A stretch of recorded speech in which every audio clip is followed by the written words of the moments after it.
Hi students. இன்றைக்கு நாங்கள் பொருளியலில் புதிய ஒரு டாபிக் பார்ப்போம். உங்களோட முதலாவது பாடத்தில் வர ஒரு மிக முக்கியமான ஒரு டாபிக் தான் பொருளாதார முறைமைகள் அப்படின்னு சொல்கிறது. அப்போ உங்களுக்கு தெரியும், பொருளாதாரம்னு சொன்னால் நாடுகளை தான் நாங்கள் பொருளாதாரம்னு சொன்னோம் ஆரம்பத்திலே. அதே மாதிரி தான் பொருளாதார முறைமைகள்னு சொல்கிறதும் கிட்டத்தட்ட நாடுகள் தான். பொருளாதாரங்களை தான் நாங்கள் பொருளாதார முறைமைகளும் கிட்டத்தட்ட சொல்கிறது. ஓகே, இப்போ பார்ப்போம். நாங்கள் இந்த பொருளாதார முறைமைகள்னு சொல்கிற அந்த டாபிக்குள்ளுக்கு போகிறதுக்கு நாங்கள் அடிப்படை பொருளாதார பிரச்சனைகள் அப்படின்னு சொன்னால் என்னன்னு சொல்லி முதலாவது பார்க்கணும். ஓகே, அடிப்படை பொருளாதார பிரச்சனைகள் அப்படின்னு சொன்னால் என்னது? இப்போ இதுக்கு முதல் நாங்கள் பிரச்சனைகள் பார்த்தோம். அது பொருளியலின் மைய பிரச்சனைகள், இல்லாட்டி தீர்வு காண முடியாத பிரச்சனைகள்னு பார்த்தோம். ஆனால் இந்த பிரச்சனை அப்படி இல்லை. இந்த பிரச்சனைகளுக்கு தீர்வு காண முடியும். அதைத்தான் நாங்கள் அடிப்படை பொருளாதார பிரச்சனைகள் அல்லது இந்த பிரச்சனைகளை பொருளாதார முறைமை ஒன்றின் செயற்பாடுகள்னு சொல்லுவோம். மேலும் நாங்கள் பொருளாதாரம் ஒன்றின் செயற்பாடுகள் பார்த்துக்கிறோம். எங்களோட முதலாவது வீடியோவில் நினைவிக்க மாதிரியா பொருளாதாரம் ஒன்றின் செயற்பாடுகள் 3 இது: உற்பத்தி, நுகர்வு, பங்கீடு. இது பொருளாதார முறைமை ஒன்றின் செயற்பாடுகள், எக்கனாமிக் சிஸ்டம் ஒன்றோட ஆக்டிவிட்டீஸ் அப்படின்னு சொல்லுவோம். அது 3 செயற்பாடுகள். என்னென்னா, என்ன பொருளை எந்த அளவு உற்பத்தி செய்தல், எவ்வாறு உற்பத்தி செய்தல், யாருக்காக உற்பத்தி செய்தல். அப்போ இந்த 3 எங்களுக்கு என்ன சொல்லலும் அடிப்படை பொருளாதார பிரச்சனைகள் அப்படின்னு சொல்லுவோம் மேலும், அல்லது பொருளாதார முறைமை ஒன்றின் செயற்பாடுகள்னு சொல்லுவோம் மேலும். ஓகே, இந்த பிரச்சனைகள் என்னென்னு சொல்லி நீங்கள் ஒரு அளவு சொல்ல தெரிஞ்சுக்கணும். என்ன பொருளை உற்பத்தி செய்தல்னா என்ன, எவ்வாறு உற்பத்தி செய்தல்னு சொன்னால் என்ன, அது என்ன பிரச்சனை, யாருக்காக உற்பத்தி செய்தல்னு சொல்கிறது என்னது அப்படின்ற விஷயங்களை நீங்கள் சொல்ல தெரிஞ்சுக்கணும். அதில் முதலாவது நாங்கள் பார்ப்போம், என்ன பொருளை எந்த அளவு உற்பத்தி செய்தல். நாங்கள் ஆரம்பத்திலே வளம்னு சொல்கிற பாடம் படிக்கிட்டு பார்த்தோம். இந்த வளங்கள் அருமையானது, மாற்று பயன்பாடு உடையது, அதாவது பொருளாதார வளங்கள். இந்த அருமையானது, மாற்று பயன்பாடு உடையதுமான வளங்களை கொண்டு எல்லா மனிதர்களுக்கும் தேவையான எல்லா பொருளையும் உற்பத்தி செய்ய இயலாம். ஏன்னா ஒவ்வொருத்தர் ஆளுக்கும் ஒவ்வொரு பொருட்கள் தேவையாக்கும். ஆனால் எல்லாத்தையும் உற்பத்தி செய்கிற அளவுக்கு எங்கள்கிட்ட இந்த வளங்கள் இல்லை. அதைத்தான் நாங்கள் அருமைன்னு சொன்னோம். அப்போ இந்த அருமையான வளங்களை பயன்படுத்தி எந்தெந்த பொருட்களை உற்பத்தி செய்யறதுக்கு நாங்கள் வளங்களை ஒதுக்கீடு செய்யணும். நாங்கள் வளங்களை ஒதுக்கீடு செய்ய போகிறோம். ஓகே, இந்த பொருளை உற்பத்தி செய்யறதுக்கு இவ்வளோ வளம், நாங்கள் இந்த நிலம், இந்த ஊழியம் எல்லாம் இந்த பொருளை உற்பத்தி செய்யறதுக்கு, உணவு உற்பத்தி செய்யறதுக்கு, இந்த நிலம், இந்த ஊழியம், இந்த இயந்திரம் எல்லாம் வாகன உற்பத்திக்கு. அப்படியே ஒவ்வொரு உற்பத்தியிலையும் எந்தெந்த அளவு உற்பத்தி செய்யணுமோ அந்தந்த அளவு உற்பத்தி செய்யறதுக்கு நீங்கள் வளங்களை ஒதுக்கீடு செய்யணும். அதைத்தான் இந்த பிரச்சனை சொல்லுது. அப்போ என்ன பொருளை எந்த அளவு உற்பத்தி செய்தல்னு சொன்னால், ஒரு பொருளாதாரத்தில் ஒரு நாட்டில் உள்ள அருமையானது, மாற்று பயன்பாடு உடையதுமான வளங்களை கொண்டு என்னென்ன பொருட்களை எந்தெந்த அளவுகளில் உற்பத்தி செய்ய வேண்டும் என்பது தொடர்பான பிரச்சனை தான் என்ன பொருளை உற்பத்தி செய்தல் என்னும் பிரச்சனை. அப்போ இந்த பிரச்சனை ஏன் வருது? இந்த பிரச்சனை மட்டுமே இல்லை, இந்த 3 பிரச்சனைகளும், அதாவது அடிப்படை பொருளாதார பிரச்சனைகள் தோன்றுவதற்கான காரணங்கள் 3. ஒன்று, மனித விருப்பங்கள் எல்லையற்றதாகிறது; வளங்கள் பற்றாக்குறையாகிறது; வளங்கள் மாற்று பயன்பாடுடையதாகிறது. அப்போ இந்த 3 காரணங்களையும் கேட்கிட்டா உங்களுக்கு நினைவு வரணும். ஓகே, இந்த காரணங்கள் நாங்கள் இதுக்கு முதலும் கேட்டுக்கிறோம். எங்கே அந்த மைய பொருளியல் பிரச்சனைகளில் 2 பிரச்சனை இருக்குது: அமைச்சலவும் தெரிவும். அந்த அமைச்சலவுன்னு சொல்கிற பிரச்சனையும் தெரிவுன்னு சொல்கிற பிரச்சனையும் ஏற்படுறதுக்கான காரணங்களும் இந்த அடிப்படை பொருளாதார பிரச்சனைகள் தோன்றுவதற்கான காரணங்களும் ஒன்று தான். அதை கேள்வியில் இப்படி கேட்கிறேன்: அடிப்படை பொருளாதார பிரச்சனைகள் ஏற்படுவதற்கான காரணங்கள் என்ன, இல்லாட்டி என்ன பொருளை உற்பத்தி செய்தல் எனும் பிரச்சனை தோன்றுவதற்கான காரணங்கள் என்ன, எவ்வாறு உற்பத்தி செய்தல் எனும் பிரச்சனை தோன்றுவதற்கான காரணங்கள் என்ன அப்படின்னு பல்வேறு முறையில் உங்களுக்கு கேள்விகள் கேட்கணும். ஆனால் எல்லாத்துக்கும் ஒரே வீடு தான். என்ன வீட? என்ன பொருளை இந்த மனிதன் விருப்பங்கள் எல்லையற்றது, வளங்கள் பற்றாக்குறையானது, வளங்கள் மாற்று பயன்பாடு உடையது. அப்போ முதலாவது பிரச்சனையை பார்த்துட்டோம். 2வது பிரச்சனை எவ்வாறு உற்பத்தி செய்தல். எவ்வாறு உற்பத்தி செய்தல்னு சொன்னால், ஒரு உற்பத்தி செயற்பாட்டை மேற்கொள்றதுக்கு, ஒரு விவசாயம் ஆகிட்டும், ஒரு கார் உற்பத்தி, பஸ் உற்பத்தி, புத்தகங்கள் உற்பத்தி செய்யறது, ஏதோ ஒன்று உற்பத்தி செய்கிறதுக்கு உங்களுக்கு 2 மெத்தட் இருக்குது. ஒன்று மனிதர்களை பயன்படுத்தி உற்பத்தி செய்யணும், இன்னொன்று இயந்திரங்களை பயன்படுத்தி உற்பத்தி செய்யணும். ஒரு உற்பத்தி நடவடிக்கையை நீங்கள் மனிதர்களை பயன்படுத்தி உற்பத்தி செஞ்சீங்கன்னா அதை நாங்கள் சொல்கிறது ஊழிய சரிவான தொழில்நுட்பம்.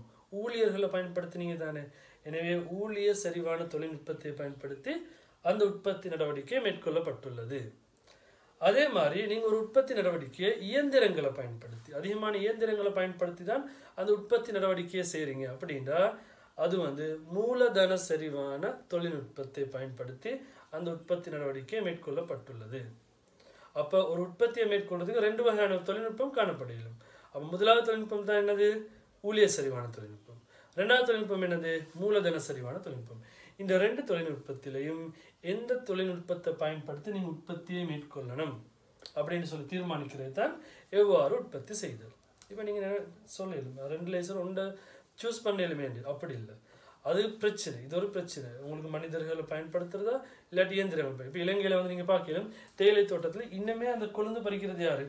ஊழியர்கள் தான். அப்பயே அவங்க இயந்திரத்துக்கு மாற ஆரம்பிக்கிறாங்க. இவ்வளோ டெக்னாலஜியில் வந்து இன்னும் நாங்கள் இயந்திரத்துக்கு மாறல. அது அதே மாதிரி தானே கவர்மெண்ட் ஃபேக்ட்ரி ஆடை தொழிற்சாலையில் எவ்வளோ மெஷினரி சேர்ந்தாலும் அதே அளவுக்கு ஊழியர்களும் தேவை. அது அப்போ அதுதான் சொல்கிறேன். அப்போ நீங்கள் நினைச்ச மாதிரி அந்த 2ம் தெரிவு செஞ்சிடலாம். தனியாக ஊழியர்களை பயன்படுத்த மேலும் தனியாக இயந்திரங்களை பயன்படுத்த மேலும் இல்லாட்டி அந்த கவர்மெண்ட் ஃபேக்ட்ரிஸ் மாதிரி 2ஐயும் பயன்படுத்த மேலும் அப்படி. அப்போ அதுதான் அந்த பிரச்சனை. எவ்வாறு உற்பத்தி செய்தல்னா என்னது? ஒரு பொருளாதாரத்தில் உற்பத்தி செயற்பாட்டை மேற்கொள்ளக்கூடிய 2 வகையான தொழில்நுட்பங்கள் காணப்படுகின்றது. அவை வந்து ஒன்று ஊழியர் சரிவான தொழில்நுட்பம், இன்னொன்று மூலதன சரிவான தொழில்நுட்பம். இவற்றில் எந்த தொழில்நுட்பத்தை பயன்படுத்தி உற்பத்தியை மேற்கொள்ள வேண்டும் என தீர்மானித்தல் தான் இந்த எவ்வாறு உற்பத்தி செய்தல் அப்படின்னு சொல்ற பிரச்சனை. அதே மாதிரி 3வது பிரச்சனை யாருக்காக உற்பத்தி செய்தல். இப்போ யாருக்காக உற்பத்தி செய்தல்னா ஒரு நாட்டில் 3 வகையான மக்கள் பிரிவினர்கள் காணப்படுறாங்க. இந்த 3 வகையும் நாங்கள் எப்படி பிரித்தோம் அப்படின்னு சொன்னால் அவங்க பெறுற வருமானத்தின் அடிப்படையில். எனவே வருமானத்தை அடிப்படையாக கொண்டு ஒரு நாட்டில் இருக்கிற மக்களோட சனத்தொகையை 3ஆக பிரிக்கணும். அப்போ வருமானத்தை அடிப்படையாக கொண்டு பிரித்ததால் அதை நாங்கள் வருமான வகுப்பினர்கள். ஒரு நாட்டில் 3 வகையான வருமான வகுப்பினர்கள் காணப்படுகிறது. செல்வந்தர்கள், நடுத்தர வருமானம் பெறுவோர், ஏழைகள். செல்வந்தர்கள்னா பணக்காரர்கள், நடுத்தர வருமானம் பெறுவோர்னா அவங்க பணக்காரர் மேலே ஏழை மேலே நடுவில் உள்ளது, மிடில் கிளாஸ் பீப்புள். அதே மாதிரி ஏழைகள்னு சொன்னால் வறியவர்கள், அவங்க வந்து வருமானம் குறைஞ்சவர்கள். இந்த 3 பிரிவினர்களில் யாருக்காக இந்த உற்பத்தியை நாங்கள் மேற்கொள்ளணும் அப்படின்னு சொன்னோம். நீங்கள் சொல்லணும் எல்லா உற்பத்தியும் எல்லாருக்காக மேற்கொள்றது, இல்லாட்டி பணக்காரர்களும் மேற்கொள்றது. ஏன் இந்த பிரச்சனை வருதுன்னா அப்படித்தான். ஏன்னா எல்லா பொருட்களும் எல்லாருக்காகவும் நாங்கள் உற்பத்தி செய்கிறது இல்லை. உதாரணத்துக்கு பார்த்தீங்கன்னா ஒரு சும்மா நார்மலாக ஒரு வேன், ஒரு கார், 3 வீல் இதெல்லாம் வந்து நாங்கள் நடுத்தர வருமான வர்க்கத்தினருக்காக உருவாக்குறது. அதே மாதிரி ஒரு சைக்கிள் ஆகிக்கட்டும், இல்லாட்டி விலை குறைஞ்ச ஏதோ ஒரு வாகனம்னா அது நாங்கள் ஏழைகள் அடிப்படையாக உருவாக்கணும். இதே ஒரு பென்ஸ் கார், ரோல்ஸ் ராய்ஸ் அப்படின்னு சொன்னால் இது நாங்கள் வருமானம் கூடிய ஆட்களுக்காக உற்பத்தி செய்கிறோம். அதே மாதிரி தான் அரிசியிலையும் ஒவ்வொரு வகை இருக்குது, மரக்கறிகள்லேயும் ஒவ்வொரு வகை இருக்குது, மற்ற எல்லா சாமான்கள்லையும். இந்த மொபைல் ஃபோன் எடுத்தீங்கன்னு சொன்னால் அதுலேயும் வருமானம் கூடிய ஆட்களுக்குன்னு சில மொபைல் ஃபோன்ஸ், வருமானம் குறைஞ்ச ஆட்களுக்குன்னு இன்னும் சில மொபைல் ஃபோன் இருக்குது. அப்போ நாங்கள் பிராண்டெல்லாம் சொல்லலை. ஏன்னா ஒரு வகுப்பினர்கள் இந்த பிராண்ட் சரியில்லை, இதை யூஸ் பண்ணுறாங்க சரியில்லைன்னு ஒரு மனசில் வந்துடக்கூடாது, அதுக்காக அப்படி சொல்லலை. ஆனால் பொதுவாக அப்படி தான் நினைக்குது. யோசிச்சு பாருங்க, நீங்கள் மொபைல் ஃபோன் எடுத்து எந்தெந்த பிராண்டை யார் யார் யூஸ் பண்ணுறாங்க. பணக்காரர்களுக்குன்னு ஒரு பிராண்ட் உண்டு, ஏழைகள் வாங்குறதுக்குன்னு அது வேறே ஒரு ஃபோன் இருக்கும், நடுத்தர வருமானம் வேறு. வாகனங்களும் அதே மாதிரி தான், எலக்ட்ரிக் சாமானங்களும் அதே மாதிரி. அப்போ நாங்கள் ஒரு பொருள் உற்பத்தி செய்கிட்ட பார்த்துக்கொள்ளணும் நாங்கள் யாருக்காக அதை உற்பத்தி செய்கிறோம். அப்போ அதுதான் யாருக்காக உற்பத்தி செய்தல் அப்படின்னு சொல்கிற பிரச்சனை. அப்போ 3 பிரச்சனையும் உங்களுக்கு கிளியர்னு சொல்லி நினைக்கிறேன். அடுத்த விஷயம், இந்த 3 பிரச்சனைகளுக்கும் வேறு வேறு பேர்கள் இருக்குது. என்ன பொருளை உற்பத்தி செய்தல் என்ன பிரச்சனையை நாங்கள் சொல்கிறது வள ஒதுக்கீட்டு பிரச்சனை. நாங்கள் வள ஒதுக்கீடு சம்மந்தமான பிரச்சனை. எவ்வாறு உற்பத்தி செய்தல் அப்படின்னு சொல்கிற பிரச்சனை வந்து தொழில்நுட்ப பிரச்சனை. 2 வகையான தொழில்நுட்பம் தானே. அப்போ எந்த தொழில்நுட்பத்தை பயன்படுத்தி நாங்கள் அதை உற்பத்தி செய்யணும் அப்படின்னு சொல்கிற பிரச்சனை. யாருக்காக உற்பத்தி செய்தல் என்று சொல்கிற பிரச்சனை உற்பத்தி பங்கீட்டு பிரச்சனை. இது வள ஒதுக்கீட்டு பிரச்சனை, இது உற்பத்தி பங்கீடு. உற்பத்தி செஞ்சிட்டோம், இதை யாருக்கு நாங்கள் பங்கிட போகிறோம்? செல்வந்தருக்கா, ஏழைக்கா, நடுத்தர வருமான உறுப்பினர்கள் அப்படின்னு சொல்லி. அப்போ இது வள ஒதுக்கீட்டு பிரச்சனை, தொழில்நுட்ப பிரச்சனை, உற்பத்தி பங்கீட்டு பிரச்சனை. அப்போ இப்போ உங்களுக்கு அடிப்படை பொருளாதார பிரச்சனை 3 என்னென்னு தெரியும். இப்போ அடுத்த விஷயம் என்னன்னா, இந்த அடிப்படை பொருளாதார பிரச்சனைகளுக்கு தீர்வு காணும் முறையில் தான் நாங்கள் பொருளாதார முறைமையில் வச்சு பார்க்க போகிறோம். ஃபஸ்ட்டுக்கு நான் சொல்லுறேன், இப்போ வரும் பொருளாதார முறைமைகள்னா என்னென்னு. இப்போ தான் உங்களுக்கு ஒரு நல்ல அண்டர்ஸ்டாண்டிங் ஒன்று கிடைக்கும். பொருளாதார முறைமையில் தான் டாபிக். ஆனால் நாங்கள் பொருளாதார முறைமை என்னன்னு பார்க்காம முதலாவது என்ன செஞ்சிட்டோம், அடிப்படை பொருளாதார பிரச்சனை அப்படின்னா என்னன்னு தான் முதலாவது பார்க்குறோம். அப்போ உங்களுக்கு இப்போ தெரியும் அடிப்படை பொருளாதார பிரச்சனை என்னென்ன, ஓரளவு கொஞ்சம் அண்டர்ஸ்டாண்டிங் ஒன்று வந்தீங்க. இப்போ ஒரு பொருளாதார முறைமைகள், எக்கனாமிக் சிஸ்டம் அப்படின்னு சொல்லுது. அப்போ எக்கனாமிக் சிஸ்டம்னா இந்த அடிப்படை பொருளாதார பிரச்சனைகள் 3ஐயும் தீர்வு செய்யறதுக்காக இந்த பிரச்சனை எப்படி வச்சு கொண்டீங்களா தீர்வு செய்யணும். தீர்வு செய்யறதுக்காக மனிதர்களால் உருவாக்கப்பட்டுள்ள ஒரு நிறுவன ரீதியான அமைப்பு, ஒஃபிஷியல் ஸ்ட்ரக்சர்னு சொல்றது. அதுதான் பொருளாதார முறைமை. பொருளாதார முறைமையோட வேலை என்ன? இந்த 3 பிரச்சனைக்கும் தீர்வு காண்றது. அப்போ ஒரு பொருளாதாரத்தில் இருக்கிற அடிப்படை பொருளாதார பிரச்சனைகளுக்கு தீர்வு காண்பதற்காக உருவாக்கப்பட்டுள்ள, யாரால? மனிதர்களால் உருவாக்கப்பட்டுள்ள ஒரு அமைப்பு தான் ஒரு நிறுவன ரீதியான. ஏன் நாங்கள் நிறுவனம்னு சொன்னால் அஃபிஷியலாக கண்ட மாதிரியெல்லாம் ஸ்டார்ட் பண்ணிடலாம், அமைக்கல. அஃபிஷியல் எல்லாரோட அனுமதியோடையும் அதிகாரப்பூர்வமாக நிறுவன ரீதியாக அமைக்கப்பட்ட ஒரு அமைப்பு தான் பொருளாதார முறைமை. இப்போ உங்களுக்கு விளங்கும். இது கொஞ்சம் எங்கன்னா அந்த பொருளியல் வரைவிலக்கணத்துக்கு டச் ஆகுதுன்னா அங்கேயும் நாங்கள் அப்படி தானே சொன்னோம். எப்படி பொருளியல்னு சொல்கிறது அந்த பிரச்சனைகளை தீர்வு காண்றதுக்காக ஒரு தீர்வுக்கான ஒரு மனித நடவடிக்கை. இது பார்த்தா நீங்கள் சொல்ல பிரச்சனை வந்திக்குது. இப்போ இதை நாங்கள் தீர்வு செய்கிறதுக்கு மனிதர்கள் எல்லாம் சேர்ந்து ஒரு அமைப்பை ஃபார்ம் பண்ணுறாங்க. அந்த அமைப்புக்கு பேர் தான் பொருளாதார முறைமைகள், எக்கனாமிக் சிஸ்டம். அப்போ இந்த அடிப்படை பொருளாதார பிரச்சனைகளுக்கு தீர்வு காண்பதற்காக மனிதர்களால் உருவாக்கப்பட்டுள்ள ஒரு நிறுவன ரீதியான அமைப்பு பொருளாதார முறைமைகள். இந்த பொருளாதார முறைமைகள் அடிப்படை பொருளாதார பிரச்சனைக்கு தீர்வு காண்ற முறை அடிப்படையாக கொண்டு நாங்கள் 3ஆக பிரிச்சுக்கிறோம். இந்த 3 அடிப்படை பொருளாதார பிரச்சனைகளுக்கும் 3 அடிப்படையில் எங்களுக்கு தீர்வு காணலும். முதலாவது அடிப்படை என்னன்னா இங்க எழுதுறேன், திட்டமிடல் குழு. திட்டமிடல் குழுன்னு சொல்லி ஒரு விஷயம். இந்த திட்டமிடல் குழுன்னு சொல்றது ஒரு குரூப் ஆஃப் பீப்புள். இப்போ உள்ள காலத்தை அப்படி சொன்னால் இவங்க தான் அரசாங்கம். அரசாங்கத்துக்கு அவங்க முதல் கொடுத்த பேர் தான் திட்டமிடல் குழு. இந்த திட்டமிடல் குழு இந்த 3 பிரச்சனைக்கும் தீர்வு கண்டா அந்த பொருளாதாரங்கள் நாங்கள் சொல்றது திட்டமிடல் பொருளாதாரம். திட்டமிடல் பொருளாதாரம், பிளான்ட் எக்கானமி அப்படின்னு சொல்லி. அது இந்த 3 பிரச்சனைகளுக்கும் விலை பொறிமுறை, விலை பொறிமுறை பிரைஸ் மெக்கானிசம்னு சொல்றது. இதெல்லாம் நான் டீப்பாக பார்ப்போம். விலை பொறிமுறையாக அடிப்படையாக கொண்டு இவங்களாம் தீர்வு கண்டாங்கன்னா அதுக்கு நான் சொல்றது சந்தை பொருளாதாரம், மார்க்கெட் எக்கானமி. இன்னொரு பொருளாதாரம் இருக்குது. அவங்க இந்த 2ஐயும் பயன்படுத்தியிருக்காங்க. திட்டமிடல் குழுவையும் விலை பொறிமுறையையும் 2ஐயும் பயன்படுத்தி இந்த 3 பிரச்சனைகளுக்கும் தீர்வு கண்டா அதை நாங்கள் சொல்றது கலப்பு பொருளாதாரம், மிக்ஸ்ட் எக்கானமி அப்படின்னு. அப்போ plant economy, market economy, mixed economy. திட்டமிடல் பொருளாதாரம், சந்தை பொருளாதாரம், கலப்பு பொருளாதாரம். இது 3க்கும் வரைவிலக்கணம் என்னது? அடிப்படை பொருளாதார பிரச்சனைகளுக்கு திட்டமிடல் குழுவை அடிப்படையாக கொண்டு தீர்வு காணும் பொருளாதாரம் திட்டமிடல் பொருளாதாரம். அடிப்படை பொருளாதார பிரச்சனைகளுக்கு விலை பொறிமுறையை அடிப்படையாக கொண்டு தீர்வு காணும் பொருளாதாரம் சந்தை பொருளாதாரம்.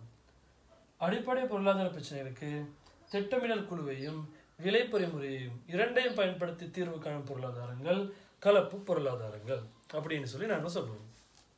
அப்போ இது எப்படி தீர்வு காண போகிறாங்க? திட்டமிடல்னு சொல்றது அரசாங்கம்.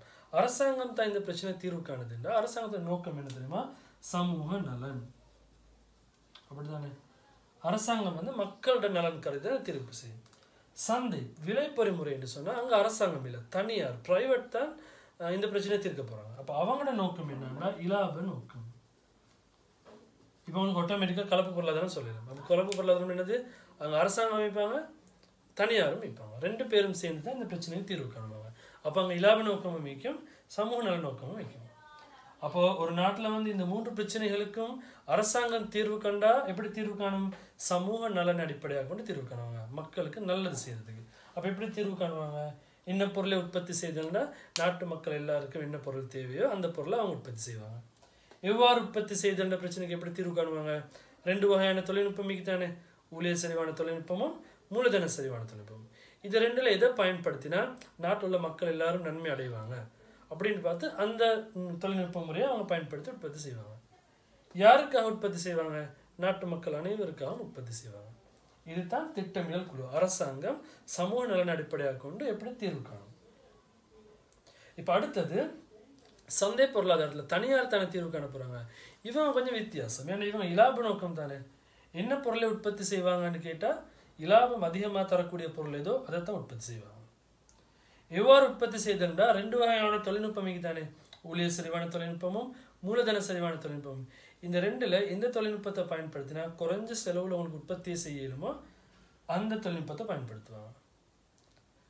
யாருக்காக உற்பத்தி செய்தல் பிரச்சனை அவங்க எப்படி தீர்ப்பாங்க?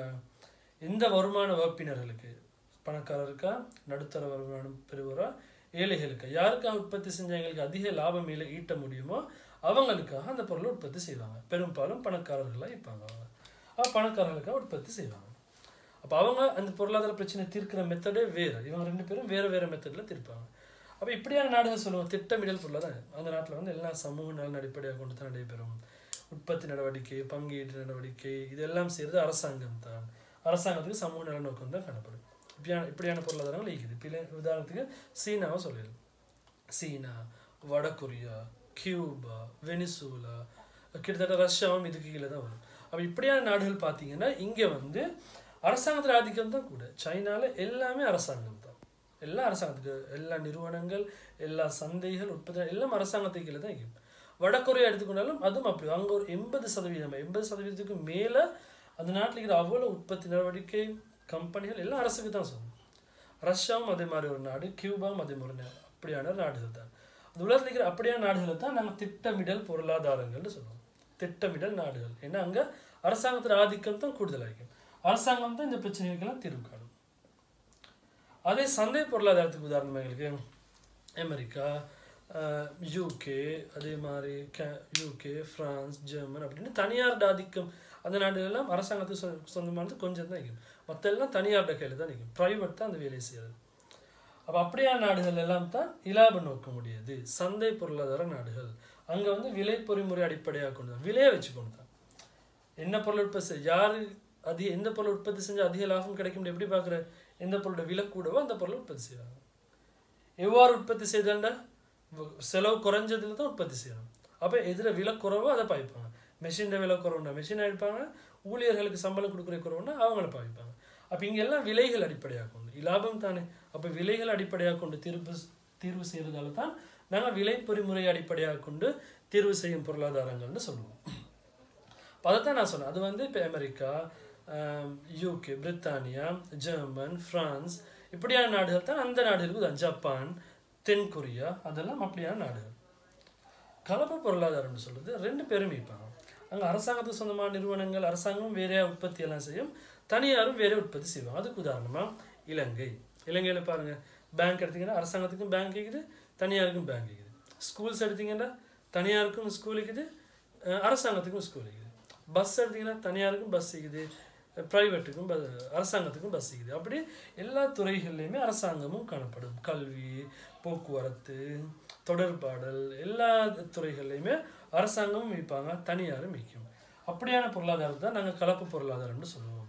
கலப்பு பொருளாதாரத்தில் அரசாங்கம் சமூக நலனை அடிப்படையாக கொண்டு திட்டமிடல் குழு மூலம் தீர்வு காணும். கலப்பு பொருளாதாரத்தில் தனியார் என்ன செய்வாங்க, விலை பொறிமுறை அடிப்படையாக கொண்டு, இலாப நோக்கத்தின் அடிப்படையாக கொண்டு தீர்வு காணுவாங்க. அப்போ இலங்கை, இந்தியா, பாகிஸ்தான், பங்களாதேஷ் இது மாதிரியான நாடுகளை தான் நாங்கள் என்ன சொல்கிறது, கலப்பு பொருளாதார நாடுகள். இங்கே வந்து ரெண்டு பேருமே சரியாக 50-50 நிற்க மாட்டாங்க, மிக்ஸாக இருப்பாங்க. யாருக்கும் பெரிய ஆதிக்கம் செலுத்த இல்லை, அப்படியான ஒரு நிலைமையில் காணப்படும். அதைத்தான் நாங்கள் கலப்பு பொருளாதார நாடுகள்னு சொல்லலாம். அப்போ இப்போ உங்களுக்கு ஒரு அண்டர்ஸ்டாண்டிங் கிடச்சிக்கும். திட்டமிடல் பொருளாதாரம்னா அது எப்படியான நாடுகள், சந்தை பொருளாதாரம்னா அது எப்படியான நாடுகள், கலப்பு பொருளாதாரம்னா அது எப்படியான நாடுகள். அப்போ ஃபர்ஸ்ட் ஆஃப் ஆல் இன்றைக்கி 3 விஷயம் உங்களுக்கு தெரியும். ஒன்றாவது இதுக்கு வரைவிலக்கணம் சொல்ல தெரியணும். ரெண்டாவது இந்த ஒவ்வொரு பொருளாதாரமும் இது எப்படி தீர்வு செய்கிறாங்கன்னு சொல்லணும். அப்போ இன்னொருக்கும் நான் ப்ரீஃபாக சொல்கிறேன்னு கேட்டுக்குவோம். திட்டமிடல் பொருளாதாரம்டா என்ன அப்படி கேட்டால், அடிப்படை பொருளாதார பிரச்சனைகளுக்கு திட்டமிடல் குழு மூலமும் சமூக நலனை அடிப்படையாக கொண்டும் தீர்வு காணும் பொருளாதாரங்கள் திட்டமிடல் பொருளாதாரம். திட்டமிடல் குழுவும் சமூக நலனும். அப்போ உங்களுக்கு இதை வச்சுக்கொண்டு சந்தை பொருளாதாரம்னா என்னன்னு சொல்லி பாருங்க, சொல்லி பார்த்துட்டு கேளுங்க. ஓகே, சந்தை பொருளாதாரம் எப்படி வரும்? அடிப்படை பொருளாதார பிரச்சனைகளுக்கு விலை பொறிமுறை மூலம் இலாப நோக்கத்தை அடிப்படையாக கொண்டு தீர்வு காணும் பொருளாதாரங்கள் சந்தை பொருளாதாரங்கள் எனப்படும். கலப்பு பொருளாதாரம்னா என்னது? அடிப்படை பொருளாதார பிரச்சனைகளுக்கு திட்டமிடல் குழு மூலமும் விலை பொறிமுறை மூலமும் தீர்வு காணும் பொருளாதாரங்கள் கலப்பு பொருளாதாரம் எனப்படும். அப்போ வரைவிலக்கணம் சொல்லியாச்சு. இப்போ பார்ப்போம், திட்டமிடல் பொருளாதாரம் இது எப்படி தீர்வு காணுது, எப்படி தீர்வு காணும், என்ன பொருளை எந்த அளவு. இப்போ உங்களுக்கு எப்படி தீர்வு காணும்னு கேள்வி கேட்டால், இப்போ உதாரணத்துக்கு அடிப்படை பொருளாதார பிரச்சனைகளுக்கு திட்டமிடல் பொருளாதாரம் எவ்வாறு தீர்வு காணுகின்றது அப்படி ஒரு கேள்வி கேட்கலாம். இல்லாட்டி தனியாக ஒரு பிரச்சனை சொல்லு. என்ன பொருளை உற்பத்தி செய்தல் எனும் பிரச்சனைக்கு திட்டமிடல் பொருளாதாரம் எவ்வாறு தீர்வு காணுது? எவ்வாறு உற்பத்தி செய்தல் எனும் பிரச்சனைக்கு திட்டமிடல் பொருளாதாரம் எவ்வாறு தீர்வு காணுது இப்படின்னு உங்கள்கிட்ட கேட்கலாம். அப்படி கேள்வி கேட்டால் நீங்கள் முதலாவது சொல்லணும் என்ன தெரியுமா? திட்டமிடல் பொருளாதாரங்கள் திட்டமிடல் குழுவையும் சமூக நலனையும் அடிப்படையாக கொண்டு தீர்வு காணும். அப்படி சொல்லிட்டு தான் நீங்கள் விட எழுத போகணும். அதே மாதிரி சந்தை பொருளாதாரத்தை பற்றி கேள்வி கேட்டால் எப்படி தீர்வு காணுதுன்னு இந்த பிரச்சனைகளுக்கு முதலாவது நீங்கள் என்ன சொல்லணும்? விலை பொறிமுறையையும் இலாப நோக்கத்தையும் அடிப்படையாக கொண்டு தீர்வு காணும். அதை சொல்லிட்டு தான் எப்படி தீர்வு காண போகிறாங்கன்னு சொல்லணும். சரியா? ஓகே. அப்போ திட்டமிடல் பொருளாதாரம் முதலாவது பிரச்சனை. என்ன பொருளை உற்பத்தி செய்தல் என்னும் பிரச்சனைக்கு எப்படி தீர்வு காணுது? ஒரு நாட்டில் உள்ள எல்லா மக்களுக்கும் தேவையான பண்டங்கள் எதுவோ அந்த பண்டங்களை உற்பத்தி செய்வதற்கு வளங்களை ஒதுக்கீடு செய்வதன் மூலம் இந்த பிரச்சனையை தீர்க்குது. சமூக நலன் தானே. அப்போ ஒரு ஆட்களுக்கு தேவையானது உற்பத்தி செய்யலாம். நாட்டு மக்கள் எல்லாத்துக்கும் என்ன பொருள் தேவை அதைத்தான் நாங்கள் உற்பத்தி செய்வோம். அப்படி தான் இங்கே நடக்கும். அப்போ நாட்டு மக்கள் அனைவருக்கும் தேவையான பொருட்களை உற்பத்தி செய்வதற்கு வளங்களை ஒதுக்கீடு செய்வதன் மூலம் இந்த பிரச்சனை தீர்க்கப்படும் திட்டமிடல் பொருளாதாரத்தில். அதே மாதிரி எவ்வாறு உற்பத்தி செய்தல் பிரச்சனை? இப்போ ஒரு நாடு இது, இந்த நாட்டில் வேலை இல்லாமல் இருக்கிறாங்க ஆட்களுக்கு வேலை இல்லாத பிரச்சனை இது. அப்போ அரசாங்கம் என்ன செய்யும்? ஓகே, எல்லா உற்பத்தி நடவடிக்கையும் ஊழியர்களை பயன்படுத்தி உற்பத்தி செய்ய ஆரம்பிக்கும். அப்போ என்ன நடக்கும்? எல்லாத்துக்கும் வேலை கிடைக்கும். இல்லாட்டி இப்போ வேலை கிடச்சிருச்சு, எல்லாருக்கும் வேலை இது, ஆனால் இன்னும் உற்பத்தி கொடுக்கணும், நாங்கள் மக்களுக்கு இன்னும் உற்பத்தி செஞ்சு கொடுக்கணும், ஆனால் எல்லாருக்கும் வேலை இது, புதுசாக ஆட்களுக்கு இல்லை. அப்போ அரசாங்கம் என்ன செய்யும்? இயந்திரங்களை பயன்படுத்தி அந்த வேலையெல்லாம் செய்யும். அப்போ அரசாங்கம் எப்படி யோசிக்கும்னா, மக்களுக்கு எந்த தொழில்நுட்ப முறையை பயன்படுத்தி உற்பத்தி செஞ்சால் மக்கள் நன்மை அடைவாங்களோ அந்த தொழில்நுட்பத்தை தான் நாங்கள் பயன்படுத்தி உற்பத்தி செய்யணும் அப்படின்னு சொல்லி அந்த தொழில்நுட்பத்தை பயன்படுத்தி உற்பத்தி செய்வாங்க. யாருக்காக உற்பத்தி செய்தல்டா? அரசாங்கம் அரசாங்கம் சொல்றது திட்டமிடல் குழு. திட்டமிடல் குழு செல்வந்தர்கள், ஏழைகள், நடுத்தர வறுமையினர் அப்படின்னு பிரிக்காது. நாட்டு மக்கள் அனைவருக்காகவும் பொருட்கள் சேவைகள் உற்பத்தி செய்வதன் மூலம் இந்த பிரச்சனை தீர்க்கப்படும் அப்படின்னு சொல்லணும். சரியா? அப்போ இப்போ தெரியும் திட்டமிடல் குழுவில் இந்த 3 பிரச்சனையும், திட்டமிடல் பொருளாதாரத்தில் இந்த 3 பிரச்சனையும் எப்படி தீர்க்கப்படுதுன்னு. இப்போ வரும் சந்தை பொருளாதாரத்தில். சந்தை பொருளாதாரத்துலேயும் இந்த 3 பிரச்சனையும் எப்படி தீர்க்கப்படுதுன்னு உங்களுக்கு விளங்கணும். எப்படி? சந்தை பொருளாதாரத்தில் முதலாவது என்ன பொருளை எந்த அளவு உற்பத்தி செய்தாங்கன்னா, நான் ஆரம்பத்தில் சொன்னேன், இந்த 3ல் எதை கேட்டாலும் நீங்கள் முதலாவது சொல்லணும் என்னது? சந்தை பொருளாதாரத்தில் விலை பொறிமுறை அடிப்படையாக கொண்டு இலாப நோக்கத்தையும் அடிப்படையாக கொண்டு தீர்க்கப்படும். இதை சொல்லிட்டு தான் எப்படி தீர்க்க போறேன்னு சொல்லணும். என்ன பொருளை உற்பத்தி செய்யும்? எந்த பொருட்கள் சேவைகள் உற்பத்தி செஞ்சால் அதிக இலாபம் கிடைக்குமோ அந்த பொருட்கள் சேவைகளை உற்பத்தி செய்வதற்கு வளங்களை ஒதுக்கீடு செய்வதன் மூலம் இந்த பிரச்சனை தீர்க்கப்படும். அப்போ இந்த என்ன பொருள் உற்பத்தி செய்தல் பிரச்சனை இந்த பொருட்கள் சேவையோட விலை அடிப்படையாக கூட தீர்மானிக்கப்படும். எந்த பொருட்கள் சேவைகளோட விலை கூடவோ அந்த பொருட்கள் சேவைகளை உற்பத்தி செய்வாங்க. அதாவது இலாபம் அதிகமாக தரக்கூடிய பொருட்கள். ரெண்டாவது, எவ்வாறு உற்பத்தி செய்தல்னா, இப்போ இவனோட லாபம் நோக்கம் தானே. அப்போ 2 வழியில் உற்பத்தி செய்யணும். இயந்திரங்களை பயன்படுத்தி உற்பத்தி செய்ய மேலும், மனிதர்களை பயன்படுத்தி உற்பத்தி செய்ய மேலும். அப்போ தனியார் யோசிப்பாங்க என்னது? எதை பயன்படுத்தினீங்களுக்கு குறைஞ்ச செலவில் உற்பத்தி செய்யலுமோ அந்த தொழில்நுட்பத்தை தான் பயன்படுத்தணும். அதுக்காகத்தான் இலங்கையில் உள்ள இந்த தேயிலை தோட்டங்களில் இன்னும் மனிதர்களை பயன்படுத்தி கொழுந்து பறிக்கிறாங்க. அங்கே இயந்திரங்களை பயன்படுத்தியும் இவ்வளோ இந்த தொழில்நுட்பம் வளர்ந்த காலங்களில் அதுக்கு இயந்திரம் கண்டுபிடிக்கலையான்னு நீங்கள் கேட்கல. இயந்திரம் எல்லாம் கண்டுபிடிச்சு தான் இருக்கிறாங்க, ஆனால் அதை பயன்படுத்த மாட்டாங்க. ஏன்னா அதை பயன்படுத்தினா செலவு கூட. மனிதர்கள் ஈக்கிறாங்க தானே, 900 ரூபாய்க்கு வேலை செய்கிறதுக்கு ஒரு நாளைக்கு தோட்ட தொழிலாளர்கள். ஏன்னா அவங்கள பயன்படுத்தி தான் அவங்க உற்பத்தி செய்வாங்க. செலவை குறைச்சிக்கணும், அவங்களோட லாபம்னு நோக்கம் அவங்களுக்கு. எனவே எந்த தொழில்நுட்பத்தை பயன்படுத்தினா சில தொழிலுக்கு மிஷினையும் யூஸ் பண்ணிடணும். இப்போ நீங்கள் பார்த்தீங்கன்னா மற்ற விவசாயிகளுக்கு நெல் அறுவடையெல்லாம் இப்போ தனியார் மெஷினை பாவிக்க ஸ்டார்ட் பண்ணிட்டாங்க.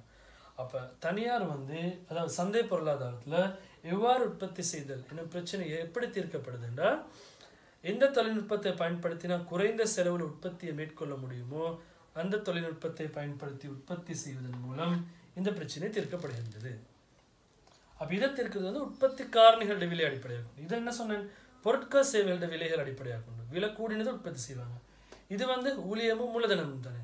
அப்போ அது உற்பத்தி காரணிகளுடைய விலை அடிப்படையாக கொண்டு எந்த உற்பத்தி காரணி விலை அதிகமாக குறைவாகிதோ அந்த உற்பத்தி காரணியை அந்த தொழில்நுட்பத்தை பயன்படுத்தி அவங்க உற்பத்தியை மேற்கொள்வாங்க. அதே மாதிரி யாருக்காக உற்பத்தி செய்தல், இதைத்தான் ஆரம்பத்தில் சொன்ன. இப்படி ஒரு நாட்டில் 3 வகையான வருமான வகுப்பினர்கள் காணப்படுறாங்க. ஏழைகள், செல்வந்தர்கள், நடுத்தர வருமானம் பெறுவோர். இவங்களில் எந்த வருமான வகுப்பினர்களுக்கு நாங்கள் இந்த பொருட்கள் உற்பத்தி செஞ்சால் அதிக லாபம் ஈட்ட முடியுமோ, அதிக விலைக்கு விற்க முடியுமோ அவங்களுக்காக உற்பத்தி செய்வதன் மூலம் இந்த பிரச்சனை தீர்க்கப்படும். அப்போ நீங்கள் கேட்கலாம், எல்லா பொருளையுமே பணக்காரர்கள் தானே வாங்குறாங்க, அவங்களுக்காக உற்பத்தி செஞ்சுட்டு லாபம் விலை கேளும் தானே அப்படின்ட்டு. அப்படித்தான் மிச்சமே பொருட்கள் பணக்காரர்கள் தான் கூட விலை கொடுத்து வாங்குவாங்க. ஆனால் ஏழைகள் விலை கூட கொடுத்து வாங்குற பொருட்களும் காணப்படுது. இப்போ நான் சொன்னேன், இப்போ 3 வீல்னு யோசிச்சா 3 வீலோட விலை இப்போ உங்களுக்கு தெரியும், 8 லட்சம் 9 லட்சம் 10 லட்சம் 13 லட்சத்துக்கு பேத்துருச்சு. இந்த 13 லட்சம் விலை கூடினாலும் இந்த 3 வீலை வந்து யாரும் ஒரு பணக்காரர் வாங்க போகிறது இல்லை. எந்த ஒரு பணக்காரரும் வீட்டில் ஒரு 3 வீலை வாங்கி முன்னுக்கு வச்சுக்கொண்டு விரும்ப போகிறதில்லையே. நான் சொன்னேன் மிக பணக்காரர்கள் எப்படி ஏழைகள் தான். அப்போ இந்த 3 வீல் உற்பத்தியாளர் நோக்கம் வந்து பணக்காரர் இல்லை, அவரை உற்பத்தி செஞ்சது யாருக்காக உற்பத்தி செய்தன்னு அந்த பிரச்சனையை தீர்த்தது பணக்காரர் அடிப்படையாக கொண்டு இல்லை. அவர்கிட்ட டார்கெட் நடுத்தர வருமான பிரிவினும் ஏழை வருமான பிரிவினும். அப்போ அப்படித்தான் சில பொருட்கள் இருக்குது. இப்போ இந்த பாருங்க, இப்போ சம்பா அரிசி இப்போ உங்களுக்கு தெரியும், பணக்காரர்னு சொன்னால் அவங்க வந்து கீரி சம்பா பாஸ்மதி அரிசி அப்படி தான் பாவிப்பாங்க. அது ஏழைகள்னு சொன்னால் சம்பா அரிசி நாட்டரிசி நடுத்தர வருமான பிரிவு. நடுத்தர வருமான பிரிவுக்கு அது வரும்.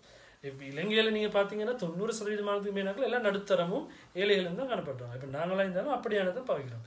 டெய்லி பாவனைக்கு நாங்கள் பாஸ்மதி அரிசி எல்லாம் எடுத்து பாவிக்கிறோம் இல்லையா வீட்டில். அப்போ மற்ற அரிசியாளர்களோட டார்கெட் வந்து யார் நாட்டில் உள்ள பணக்காரர்கள் இல்லை, நடுத்தர வருமான பிரிவரும் ஏழைகளும் தான். அப்போ அந்த ஒவ்வொரு பொருளுக்கும் ஒவ்வொரு மாதிரி வித்தியாசப்படும். சரியா? அப்போ யாருக்காக உற்பத்தி செய்தல் அப்படின்னு சொல்கிற பிரச்சனை சந்தை பொருளாதாரத்தில் எப்படி தீர்க்கப்படுதுன்னு கேட்டால் எப்படி தீர்க்கப்படுது? எந்த வருமான வகுப்பினர்களுக்காக உற்பத்தி செய்வதன் மூலம் அதிக இலாபம் ஈட்ட முடியுமோ அவர்களுக்காக உற்பத்தி செய்வதன் மூலம் இந்த பிரச்சனை தீர்க்கப்படுகின்றது அப்படின்னு சொல்லணும். ஓகே, அப்போ அதுவும் தெரியும். இப்போ லாஸ்ட்டுக்கு வரும் கலப்பு பொருளாதாரம். கலப்பு பொருளாதாரத்தில் இந்த பிரச்சனை எப்படி தீர்க்கப்படுதுன்னா 2 மாதிரி. இப்போ கலப்பு பொருளாதாரத்தில் 2 பேரை சொல்லணும். அரசாங்கம் திட்டமிடல் குழுவையும் சமூக நலனை அடிப்படையாக கொண்டும் தனியார் விலை பொறிமுறையையும் இலாப நோக்கத்தையும் அடிப்படையாக கொண்டும் அடிப்படை பொருளாதார பிரச்சனைகளுக்கு தீர்வு காணுவாங்க. அதில் என்ன பொருளை எந்த அளவு உற்பத்தி செய்தலுக்கு எப்படி தீர்வு காணுவாங்கன்னு கேட்டால், அரசாங்கம் வந்து நாட்டு மக்கள் அனைவருக்கும் தேவையான பொருளை உற்பத்தி செய்வதற்கும் தனியார் வந்து இலாபம் அதிகமாக தரக்கூடிய பொருட்களை உற்பத்தி செய்வதற்கும் வளங்களை ஒதுக்கீடு செய்வதன் மூலம் இந்த பிரச்சனை தீர்க்கப்படும். அதே மாதிரி 2வது கலப்பு பொருளாதாரத்தில் எவ்வாறு உற்பத்தி செய்தல் தீர்க்கப்படும் கேட்டால், அரசாங்கம் நாட்டு மக்களுக்கு நன்மை தரக்கூடிய தொழில்நுட்பத்தினையும் தனியார் குறைந்த செலவில் உற்பத்தி செய்யக்கூடிய தொழில்நுட்பத்தினையும் பயன்படுத்தி இந்த பிரச்சனைக்கு தீர்வு காணுவாங்க. அதே மாதிரி யாருக்காக உற்பத்தி செய்தல் அப்படின்னு சொல்கிற பிரச்சனையை கேட்டால் அதுக்கு எப்படி சொல்லுவாங்க? அரசாங்கம் வந்து நாட்டு மக்கள் அனைவருக்காகவும், ஆனால் தனியார் வந்து இலாபம் பெற்றுக்கொள்ளும் நோக்கிலும் அவங்களுக்காகவும் உற்பத்தி செய்யும் அப்படின்னு சொல்லுவாங்க. அப்போ அப்படித்தான் அவங்களுக்கு இது விளங்கணும். எப்படி அப்போ இந்த 3 பொருளாதார முறைமைகளையும் இந்த 3 பிரச்சனைகளையும் எப்படி தீர்க்கப்படுது அப்படின்னு சொல்கிற விஷயம் தெரிஞ்சுக்கணும். இப்போ லாஸ்ட் ஒரு விஷயத்தை சொல்லி முடிச்சுக்கொள்கிறேன். இதில் நீங்கள் ஸ்பெசிஃபிக்காக பார்க்க வேண்டியது கலப்பு பொருளாதாரம். அப்போ எக்ஸாம்பிள் கேட்பாங்க, இலங்கை வந்து ஒரு கலப்பு பொருளாதாரமாக இல்லை, இல்லாட்டி எந்த வகையான பொருளாதார முறைமையில் வரும்? அப்போ எந்த வகையான பொருளாதார முறைமையில் வரும்? கலப்பு பொருளாதார முறையில் வரும். அப்போ அதுக்கு காரணம் கேட்பாங்க. அதுக்கான காரணங்களை தருக. அப்படி கேட்டால் நீங்கள் என்ன சொல்லணும்? இலங்கையில் வந்து அடிப்படை பொருளாதார பிரச்சனைகள் திட்டமிடல் குழு மூலமும் தனியார் மூலமும் தீர்க்கப்படுகின்றது. இலங்கையில் அடிப்படை பொருளாதார பிரச்சனைகள் சமூக நலன் அடிப்படையாக கொண்டும் இலாப நோக்கத்தை அடிப்படையாக கொண்டும் தீர்க்கப்படுகின்றது. இலங்கையில் அரசாங்கம் மிகுது, தனியாரும் மிகுது. இப்படின்ற காரணங்கள் நீங்கள் சொல்லணும். ஏன் இலங்கையை நாங்கள் ஒரு கலப்பு பொருளாதார முறைமைக்குள்ள கொண்டு வரோம் அப்படின்னு சொல்கிறது தான் அந்த விஷயம்.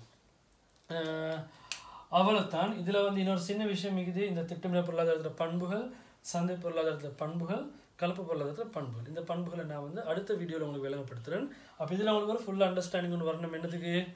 பொருளாதார முறைமைகள்னா என்ன, அடிப்படை பொருளாதார பிரச்சனைகள்னா என்னென்ன, அந்த 3 பிரச்சனையை தனித்தனியாக விளங்கப்படுத்தவும் தெரியணும். ஒவ்வொரு பொருளாதார முறைமையும் அந்த பிரச்சனைகளை எப்படி தீர்வு காணுது, அந்த பொருளாதார பிரச்சனைகளுக்கு எப்படி தீர்வு காணுது அப்படின்னு விஷயத்த சொல்லவும் தெரியணும். அடுத்தது நான் ஆரம்பத்திலே சொன்னேன், என்னது? இந்த அடிப்படை பொருளாதார பிரச்சனைகளுக்கு இன்னொரு பேர் இருக்குது. என்னது? பொருளாதார முறைமைகளின் செயற்பாடுகள்.